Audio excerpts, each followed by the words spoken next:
ඉතින් යාළුවනේ ආයිබෝවන් වණක්කම් අස්සලාමු අලයිකුම් කියන ගමන් ඔන්න අදත් මරක් කළයා YouTube channel එකට ඔයගොල්ලන් සියලුම දෙනාව ඉතාම ආදරෙන් ගෞරවයෙන් පිළිගන්නවා. ඉතින් යාළුවනේ අපි අද පොඩ්ඩක් කතා කරන්න ඕනේ කියලා හිතුවා මේ ඉස්ලාම් කාන්තාවට මේ ක්‍රීඩා කිරීමේ අයිතියක් නැද්ද? ඒ කියන්නේ යාට ක්‍රීඩාවන් වල කියන තරංග වලට මේ වගේ මේ ඉසව් වලට වගේ දේවල් වලට මේ කාන්තාවන්ට සහභාගී වෙන්න බැරිද? දැන් තරඟ කිව්වම අපි කොටස් කීපයකට ගන්න පුළුවන් එකක් තමයි මේ ස්පෝර්ට්ස් වගේ දේවල් එහෙම නැත්නම් මේ දැනුම මිනුම තරඟ මෙන්න මේ වගේ දේවල් මේ කොහොම වෙතත් කමන්නේ මේ තරඟ සඳහා නැත්නම් මේ ක්‍රීඩාවන් සඳහා එහෙම නැත්නම් මේ තරඟ සඳහා මුස්ලිම් කාන්තාවන්ට සහභාගී වීමේ අයිතියක් නැද්ද?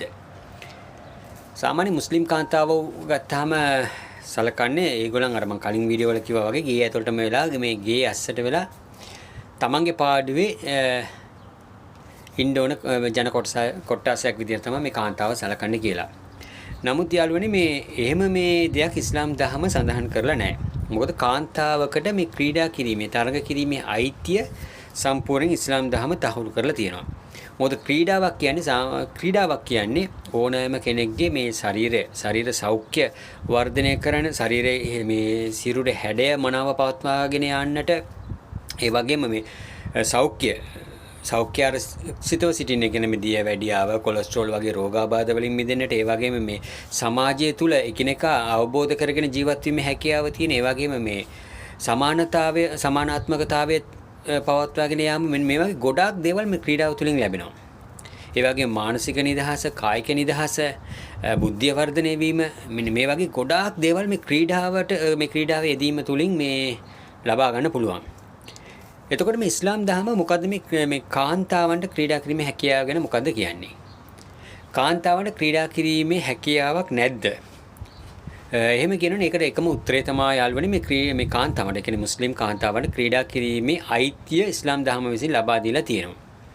ඒකට සරල උදාහරණයක් විදිහට කියනවා නම් මොහම්මද් නබිතුමන් ඒ කියන්නේ මේ ඉස්ලාම් දහමේ මේ අවසන් නබිවරයාන මොහම්මද් නබිතුමන් ඔහුගේ සමීපතම එහෙම නැත්නම් තමන්ගේ පවුලේ ඥාතින් සමග මේ ක්‍රීඩාවන් වල යෙදීම් වගේ දේවල් සිද්ධ කරලා දෙන. ඒ විතරක් නෙවෙයි තමන්ගේ භාර්යාවන් එක්ක පවා මේ ක්‍රීඩාවන් වල යෙදিলা තියෙනවා. එතකොට මේ කාන්තාවන්ට මේ ක්‍රීඩා කිරීමේ අයිතිය ඉස්ලාම් දහම සම්පූර්ණයෙන් තහවුරු කරලා තියෙනවා. ඒකට මේ කදිම උදාහරණයක් සරල උදාහරණයක් විදිහට අපිට කියනවා නම් දැන් ගත්තාම ඇෆ්ගනිස්තානය වගේ රටවල් ගත්තාම අපි දන්නවා දැඩි මතධාරී. ඒ කියන්නේ ඉස්ලාම් දහම මෙන්න මේ විදිහට තමයි අනුගමනය කරන්න ඕනේ කියලා දැඩි මතයක් දරන දැඩි මතධාරී පිරිසක් තමයි මේ ඇෆ්ගනිස්තානයේ ඉන්නේ. ඒ වුණාට යාළුවනේ අපි දකිනවා දැන් ඔලිම්පික් වගේ ක්‍රීඩා උළෙලවල් වලදී මේ ඇෆ්ගනිස්තාන කාන්තාවන් මේ ක්‍රීඩා උත්සව වලට සහභාගී වෙනවා. ඒ වගේම මේ මෑතකදී අපි ගත්තාම මේ කාන්තා ක්‍රිකට් ගැන කතා කරද්දී මේ පාකිස්තානය වගේ රටවල් පාකිස්තානය කියන්නේ මුස්ලිම් රටක්. ඒකට පාකිස්තානය වගේ රටකත් මේ කාන්තාවන් ක්‍රිකට් ක්‍රීඩාවට ඇවිල්ලා ඉන්නවා.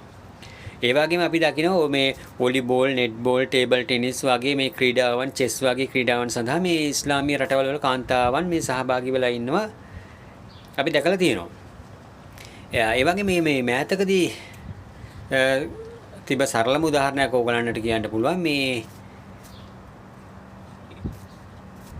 කටාර් රාජ්‍යයේ මේ දැනට ඉන්න මේ රජුරුවා කියන රජතුමාගේ භාර්යාව තුරංග තරඟ සඳහා සහභාගී වෙලා මේ ඒකේ ජයග්‍රහණිකුත් ලබාගෙන ඒක මේ සමාජ මාධ්‍යවල වීඩියෝ වල ප්‍රචාරය වුණා මේ ඒත් කාන්තාව ඒ කාන්තාව තුරංග තරඟ කියන අශ්ව රේස් වලට සහභාගී වෙලා දෙවෙනි ස්ථානය ලබලා ඒක මේ සම්මාන පවා දිනා ගන්නවා මේ YouTube වල මේ Facebook එකේ වීඩියෝ තිබුණා. ඒතර එහෙම බලපුවාම ඒකෙම ඊටම පැහැදිලිව පේනවා මේ කාන්තාවට ඉස්ලාම් කාන්තාවට ක්‍රීඩා කිරීමේ අයිතිය සම්පූර්ණයෙන් ඉස්ලාම් දහම ලබලා දීලා තියෙනවා කියන එක. මේකෙදී යාළුවනේ විශේෂයෙන්ම කියන්නට ඕනේ තමයි මේ ක්‍රීඩාවන් වල යෙදෙද්දී දැන් ක්‍රීඩාවන් වලට ආවේනික ඇඳුම් පැළඳුම් තියෙනවා. දැන් උදාහරණයක් විදිහට ගත්තාම පිහිනුම් තරඟ, ධාවන තරඟ, ඒකට ධාවන තරඟයක් වගේ ගත්තාම මේ ඉජාෆ් එකක් වගේ නැත්නම් අබායක් වගේ නැත්නම් බුර්කාව ඇඳගෙන දුවන්න බෑ කොහොමද? දැන් පිහිනුම් තරඟයකට ඉදිරිපත් වෙනොත් ඒකෙදිත් අර වගේ ඇඳුම් බෑ. එතකොට ඒවට ආවේනික ඇඳුම් තියෙනවා. ඒ ඇඳුම් සකස් වෙලා තියෙන්නේ ඔවුන්ට මේ ඔවුන්ගේ පහසුව සඳහා. ඒ කියන්නේ ඒ ජවයේ ශක්තිය ලබාගෙන ඔවුන්ට ඒ තරංගය ජයග්‍රහණය කරන්න පුළුවන් විදිහට තමයි ඇඳුම් සකස් කරලා තියෙන්නේ. එතකොට අතපය හසුරවාගෙන ඇඟ හසුරවාගෙන Tamanට අවශ්‍ය පරිදි ඒ කාර්ය ඉටු කිරීම සඳහා තමයි මේ තරඟ වලට මේ ඇඳුම් ලබලා දීලා තියෙන්නේ.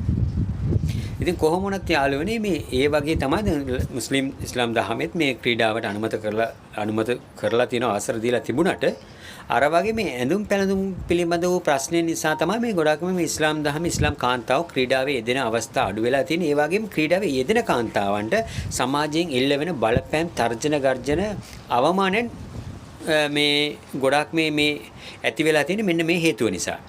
මේකට සරල උදාහරණයක් විදිහට ගන්න පුළුවන් ශ්‍රී ලංකාවේ පහුගිය දවස්වල මේ පිහිනුම් සූරියක් හිටියා මයුමි රහීම් කියලා. ඔයගොල්ලෝ දන්නවද? එයාත් මේ මුස්ලිම් කාන්තාවක්, මුස්ලිම් තරුණියක්. ඉතින් ඇය මේ පිහිනුම් ක්‍රීඩාවේ ඉතාම දක්ෂ විදිහට ඉදිරියට ගියා. නමුත් අද ඇය මේ ක්‍රීඩා ශාස්ත්‍රයේ ඉන්නවද කියලා හොයාගන්නවත් නැහැ. ඒ වගේම මේ පහුගිය දවස්වල මේ යුද හමුදාවේ සේවය කරන ක්‍රීඩිකාවක්, එයාගේ නම ඇත්තටම සමා වෙන්න ඕනේ. එයාගේ නම මේ අවස්ථාවේ මට මතකයට එන්නේ නැහැ. මේ නාවලපිටිය ප්‍රදේශයෙන් බිහි වුණ මේ තරුණිය. ඇයත් මුස්ලිම් කාන්තාවක්. ඇයත් මුස්ලිම් තරුණියක්. හැබැයි ඇය මේ ආසියාවේ වේගවත්ම කාන්තාව කියන සම්මානය පවා දිනාගත්තා. පුදුම වේගයකින් දිව්වේ. එතකොට ඒ වුණාට ඇයට මේ ඉස්සරහට තරඟ කිරීමේ අවස්ථාව අහිමි වෙගෙන යනවා. මෙන්න මේ ඇඳුම් පැළඳුම් නිසා මේ ආගමින් එල්ල වෙන විවේචන. හැබැයි යාළුවනේ මේ ආගමෙන් ඇත්තට මේ වගේ දක්ෂතා තියෙන කාන්තාවන්ව මේ මොට කර දාන්න ඕනි කියලා ගේ ආසේ තියන්න ඕනි කියලා ඉස්ලාම් දහම කිසිම තැනක මේ සඳහනක් කරලා නැහැ. මොකද ඒගොල්ලන්ගේ ඒ දක්ෂතාව එලි දක්වන්න සම්පූර්ණ අයිතිය පැහැදිලිව ලබා දීලා තියෙනවා. එතකොට මේකෙදි අපි මේ ඒ වගේ දක්ෂතාවෙන් තියෙන කාන්තාවන් ගේ ආසට හංගලා මේ ඔවුන්ගේ දක්ෂතාව, ඔවුන්ගේ හැකියාව මේ අපි මේ කොන් කරලා දාන එක නෙවෙයි කළ යුත්තේ. ඒකට ඔවුන්ට අවශ්‍ය ඇඳුම් පැළඳුම් කොයි ආකාරයෙන්ද සකස් කර ගන්න ඕනි ක්‍රීඩාවේ යෙදීම මේ තහනමක් නැහැ කියලා කියපු ඉස්ලාම් දහම මේ කාන්තාව කොහොමද ක්‍රීඩාවේ යෙදෙන්න ඕනි කියන එකත් පැහැදිලි කරලා දීලා තියෙනවා. දැන් සරල උදාහරණයක් විදිහට ගත්තාම මේ අපිට පුළුවන් දැන් රේස් එකක් දුවනවා. ඒ කියන්නේ මේ ධාවන තරඟයකදී දැන් සාමාන්‍ය අපි දන්නවා මේ ටයිට් ෂෝට් ටී-ෂර්ට් එකක් වගේ තමයි ඇඳගෙන කාන්තාව ධාවනය වෙන්නේ. ධාවනය කරන්නේ. එතකොට මේ දුවන්නේ. එතකොට මේ වගේ අවස්ථාවකදී පුළුවන් මේ දැන් අපි දැන් Google එකේ YouTube එකේම සර්ච් කරාම ඔයගලන්ට පේනවා මේ පිට රටවල් වල කියන ඒ මුස්ලිම් රටවල් වෙන කාන්තාවන් තරඟ කරන විදිහ. ඕන් බොටම් එකක් වගේ තදට ඇඳලා ඒකට උඩින් ෂෝට් එකක් වගේ ඇඳලා ටී-ෂර්ට් එකක් දාලා අද්දික ටී-ෂර්ට් එකක් වගේ දාලා ඉතින් ඔළුවත් මේ කොණ්ඩේ එහාට මෙහාට විසි වෙන්නේ නැතුව ඒකත් මේ ලස්සනට ආවරණය කරලා මෙන්න මේ වගේ ක්‍රීඩාවේ යෙදෙනවා. එතකොට දැන් ක්‍රිකට් කණ්ඩායම ගත්තාමත් අද්දිකට ටී-ෂර්ට් ඇඳලා ලොකු බොටම් එකක් කියන්නේ ඇඟට හිර නැති ලොකු බොටම් වගේ ටී-ෂර්ට් වගේ ඇඳලා මේ ක්‍රීඩාවේ යෙදෙනවා. එතකොට මෙතනදී මේ ක්‍රීඩාව තහනම් කරලා නැහැ. මෙතනදී මේ ඉස්ලාම් දහම පැහැදිලි කරන්නේ ඕගොල්ලන් ක්‍රීඩාවේ යෙදුනට කමන්නේ ඕගොල්ලන්ගේ අර මං කලින්ම හැම වීඩියෝ එකකම කියනවා වගේ තමන්ගේ ශරීරය ආවරණය පරිදි නිසි පරිදි ආවරණය කරගෙන ඒ කටයුත්තේ යෙදුනට කිසිම බාධාවක් නැහැ කියන එක තමයි හැම විටම කියන්නේ. එතකොට දැන් ක්‍රීඩාවක යෙදෙනවා නම් ඔවුන් විශේෂයෙන්ම තමන්ගේ ශරීරයේ වැසිය යුතු කොටස් අනිවාර්යයෙන් වැසීම අනිවාර්යයි. එතකොට මේ සාමාන්‍ය අද්දික ටී-ෂර්ට් එකක් හොඳ දිග ලෙගින් එකක් වගේ මේ වගේ දෙයක් ඇඳගෙන ඒකට උඩින් අර ක්‍රීඩා ශරීරය වැසෙන පරිදි ඒ වගේ ටී-ෂර්ට් එකක් සහ ලෙගින් එකක් ඇඳලා ඒකට උඩින් අර ක්‍රීඩා නිල ඇඳුම කියන ෂෝට් එකයි ටී-ෂර්ට් එකයි ඒ වගේ ඇඳලා තමන්ගේ ශරීරය ආවරණය වෙන පරිදි එම ක්‍රීඩාවේ යෙදීමේ සම්පූර්ණ නිදහස මේ කාන්තාවන්ට ලබා දීලා තියෙනවා.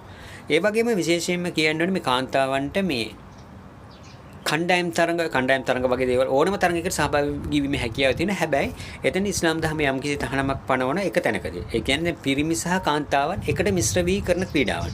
අපි උදාහරණයක් විදිහට හිතමු එක කණ්ඩායමක 10ක් ඉන්නවා අනිත් කණ්ඩායමේ 10ක් ඉන්නවා.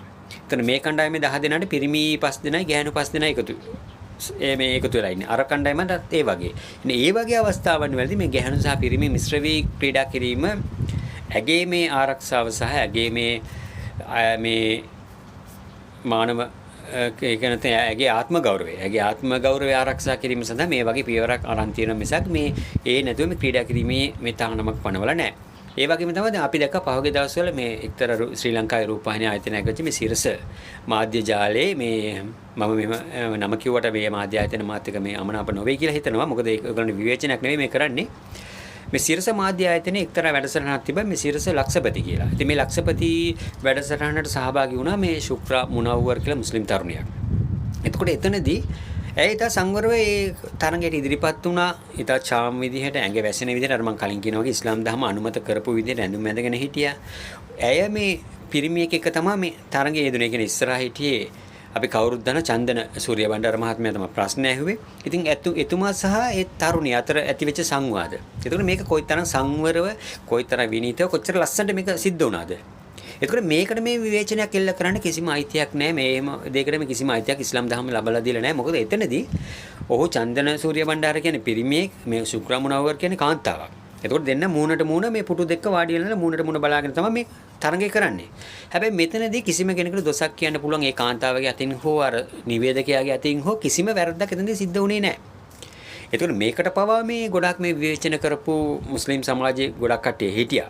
මෙන්න මේක මෙහෙම වැරදි. මොකද මුස්ලිම් ගෑන් ළමෙක් මෙහෙම ගිහිල්ලා මේ දන්නේ නැති පිරිමියෙක් එක්ක නෑ එහෙම දෙයක් ඉස්ලාම් දහම කොහෙවත් සඳහන් කරලා නෑ. මොකද එතනදී මේ තමන්ගේ ආත්ම ගෞරවයට හානියක් වෙන කිසිම දෙයක් ඇයට සිදුුනෙත් නෑ. ඒ නිවේදකයා අතින් ඇයට සිදු කරෙත් නෑ. ඒ මාධ්‍ය ආයතන විසින් එහෙම දෙයක් සිද්ධ වුණෙත් නෑ. ඉතින් ඇය අදටත් මේ සමාජයේ හොඳට ඉන්නවා. එතනදී ඇය ඇගේ දක්ෂතාවය ඉතින් පැහැදිලිව ඉතින් මැනවින් ලෝකෙට පෙන්වීමක් කරේ. ඉතින් මෙන්න මේ වගේ තමන්ගේ දැනුම මිනුම උරගා බලන තරඟ සහ මේ ක්‍රීඩා උත්සව මෙන්න මේ වගේ දේවල් වල තමන් දක්ෂ නම් තමට හැකියාව තියෙනවා නම් එකතු වීමේ අයිතිය ඉස්ලාම් දහම සම්පූර්ණයෙන් මේ සකස් කරලා දීලා තියෙනවා. මේක මෙතනදී මේ සමහර මේ නූගතුන් ඒ වගේම දැඩි මතධාරීන් මෙන්න මේ වගේ අන්තවාදී අදහස් දරන සමහර පුද්ගලයන් විසින් දිගින් දිගටම විවේචනය කරාට ඉස්ලාම් දහම කියන්නේ තමන්ට සංවර වූ තමන්ට ආරක්ෂිත වූ ඇඳුමකින් පැළඳුමකින් සැරසිලා තමන්ට ආරක්ෂාව සැපේ හැකි පුද්ගලයන් සමග යම් කිසි දැනකට ගිහිල්ලා ඔවුන්ගේ ආරක්ෂාව යටතේ තරඟ කිරීමේ අයිතිය තියෙනවා. මොකද ඒකට සරල උදාහරණයක් විදිහට කියනවා නම් දැන් සියලු සමාජ ජාලේ පැවති ඒ වැඩසටහනට ඒ තරුණියත් එක්ක ඒගොල්ලන්ගේ දෙමව්පියන් ඇවිල්ලා හිටියා. එතකොට ඒ තරුණිය අධීක්ෂණය කරගෙන තමයි ඒගොල්ලෝ දෙමව්පිය ළඟ හිටියේ. ඒගොල්ලන් එක්කන් ඇවිල්ලා තරඟයට සහභාගී කරවලා ඒගොල්ලන් පරිස්සමෙන් ඒ තරුණිය එක්කන් ගියා. මෙන්න මේ වගේ රැකවරණ යටතේ මෙන්න මේ වගේ තරඟයක් කිරීමේ අයිතිය ඉස්ලාම් දහම ලබලා දීලා තියෙනවා. ඒ ඇරෙන්නට මේ ක්‍රීඩා කිරීමේ අයිතියක් නැහැ. ඉස්ලාම් දහම මේක තහනම් කරලා තියෙනවා කියන එක නම් සම්පූර්ණයෙන්ම මිත්‍යාවක් සහ බොරු මතයක්.